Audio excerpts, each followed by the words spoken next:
UP तक, UP का number 1 YouTube channel. तो आखिरकार अखिलेश यादव और शिवपाल यादव के बीच रिश्तों पर जमी बर्फ पिघल ही गई। दोनों मिले और गठबंधन तय हो गया। अखिलेश यादव ने किया है ऐलान। कैसे मिले हैं, कैसे रहे, कैसी रही है मुलाकात, हम आपको बताएंगे। हम आपको यह भी बताएंगे कि संजीव बालियान केंद्रीय मंत्री ने मथुरा को लेकर क्या बड़ी बात कह दी है। और जान लीजिए ऑल इंडिया MIM के एक जिला अध्यक्ष ने जनसंख्या को लेकर अलीगढ़ में क्या बयान दिया है। नमस्कार, मैं हूं कुमार अभिषेक, आप देख रहे हैं यूपी तक और हम हाजिर अपना न्यूज शो आज का यूपी लेकर। तो आखिरकार जिस बात की संभावना महीनों से जताई जा रही थी वो दिन आ ही गया, यानी कि चाचा और भतीजे सियासी रूप से एक पेज पर, एक पिच पर आ ही गए। आज अखिलेश यादव बिना किसी सूचना के चुपचाप अपनी गाड़ी से सीधे विक्रमादित्य मार्ग में शिवपाल यादव के घर आ पहुंचे। शिवपाल यादव के घर पहुंचने के कुछ देर बाद मीडिया को भनक लगी कि चाचा और भतीजे की मुलाकात हो रही है। तकरीबन 45 मिनट के आसपास अखिलेश यादव और शिवपाल यादव की बंद कमरे में मुलाकात हुई। और बंद कमरे की मुलाकात इस कदर कि पहले परिवार से पूरी मुलाकात हुई। ये मुलाकात शिवपाल यादव की पत्नी यानी कि अखिलेश यादव की चाची और परिवार के दूसरे लोगों के साथ हुई। और उसके बाद दोनों के बीच गठबंधन को लेकर बातचीत तय हुई। हालांकि चाहे अखिलेश यादव हो या शिवपाल यादव लगातार कह रहे थे कि उनके बीच गठबंधन हो जाएगा, कुछ बातों पर चर्चा बाकी है। आज वो दिन आ गया। 45 मिनट के इस मुलाकात के बाद अखिलेश यादव ने एक ट्वीट किया और उस ट्वीट में उन्होंने लिखा कि प्रसपा अध्यक्ष के साथ मुलाकात हुई और गठबंधन तय हो गया। हालांकि शिवपाल यादव की तरफ से अभी कोई बयान नहीं आया है, लेकिन अब यह मान लेना चाहिए कि इन दोनों के बीच न सिर्फ गठबंधन हुआ बल्कि कहीं ना कहीं इनके रिश्तों पर जमी हुई बर्फ भी पिघल गई है। सूत्रों की माने तो अखिलेश यादव जब शिवपाल यादव के घर उनसे मिलने पहुंचे तो उनकी चाची, जिनके साथ वो बहुत क्लोज रह चुके हैं, चाची शिवपाल यादव की पत्नी के साथ बचपन गुजरा है, उनके साथ मुलाकात हुई। इन्होंने पांव छुए और कहा ही जाता है कि दोनों भावुक भी हुए। हालांकि तस्वीरें ऐसी आई मानो कि दोनों ने बिल्कुल सियासी बातचीत बिल्कुल प्रोफेशनल तरीके से की, लेकिन घर के भीतर, परिवार के भीतर और पारिवारिक माहौल में ये चर्चा हुई। इस बात की जानकारी मुलायम सिंह यादव को भी दी गई और कहा यह जा रहा है कि पर्दे के पीछे मुलायम सिंह का एक बड़ा रोल रहा है। अखिलेश यादव के साथ शिवपाल यादव के आने से समाजवादी पार्टी की मजबूती कई मायनों में होगी, कम से कम संगठन के मायनों में मजबूती हो सकती है।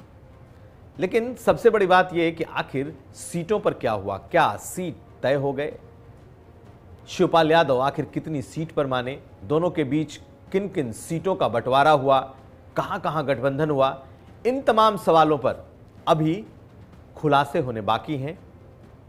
लेकिन एक बात साफ हो गया कि चाचा और भतीजे अब सियासी रूप से नजदीक आ चुके हैं और आने वाले समय में हो सकता है कि अब टिकटों के बंटवारों का या फिर कितने टिकट कितने सीटों पर कौन लड़ेगा, इसका भी ऐलान जल्द ही हो जाए।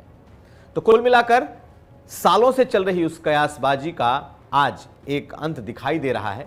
लेकिन कहते हैं राजनीति संभावनाओं का खेल है, इसलिए संभावनाओं को लेकर आशंकाएं भी बनी रहेंगी। चलते हैं अगली खबर की तरफ। चुनाव आ रहे हैं, ऐसे में अयोध्या और काशी के बाद अब बीजेपी नेताओं की नजरें मथुरा की तरफ गड़ गई हैं। चर्चा इन दिनों मथुरा को लेकर भी खूब हो रही है, और हो भी क्यों ना जब बीजेपी के बड़े नेता ही मथुरा को लेकर बातें करने लगे।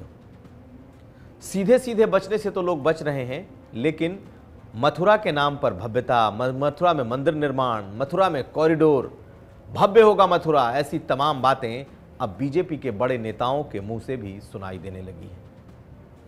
संजीव बालियान, जी हां, पश्चिमी उत्तर प्रदेश में बीजेपी के बड़े चेहरे और जाट नेता, उन्होंने मथुरा को लेकर क्या बयान दिया है, सुनिए। वो कह रहे हैं कि मथुरा में भी अब बड़ा कुछ होगा, भव्य होगा।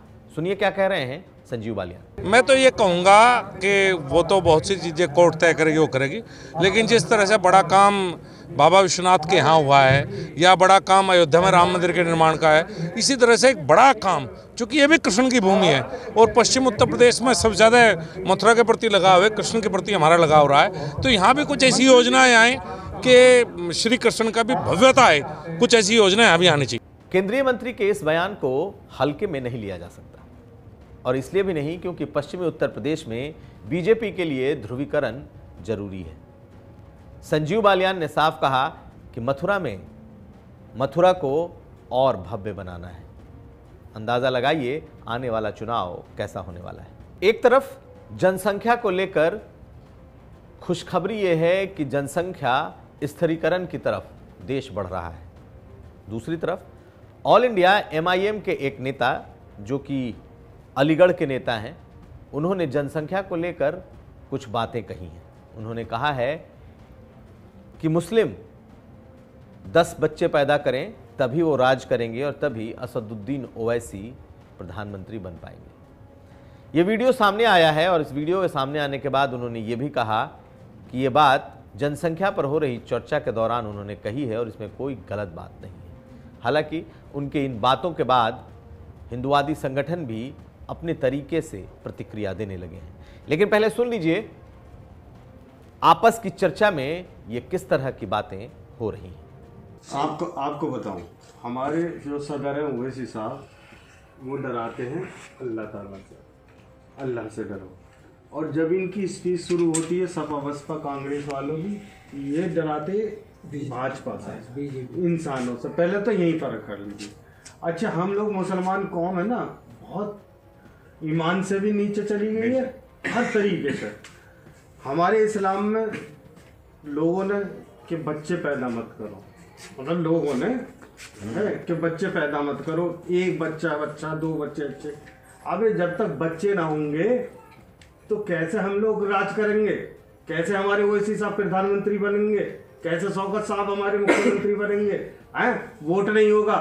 दलितों को डराया जा रहा कि बच्चे बंद करो, मुसलमानों को डराया जा रहा बच्चे बंद करो। क्यों करें बच्चे बंद?